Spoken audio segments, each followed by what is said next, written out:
जगह ही हमारा रोज हम बैठे थे हम ना जानते उठाई गए अली बोलो जी मार पाम का हो बैठ भैया भैया नमस्ते भैया भैया भैया भैया सब याद बात तुम्हें हो गुरुजी पूरा याद है। कल यहाँ जो तुम्हें जनरल नॉलेज दे वह बता दिया बस ठीक है। रानी लक्ष्मीबाई किसकी लड़की थी? अपने पापा कहीं है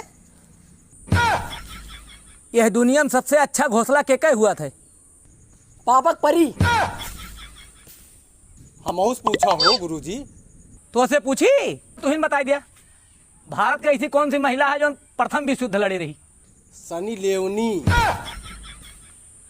हे भाईवा तू जो फिसिया देहाओ का हमें ध्यान ले रहा है वापस और चला जा भाईवा दुनिया प्राण छोड़ दे बख्श दिया भाईवा हम पढ़ाई पाऊ तू दुनिया हम जाते हैं भाईवा।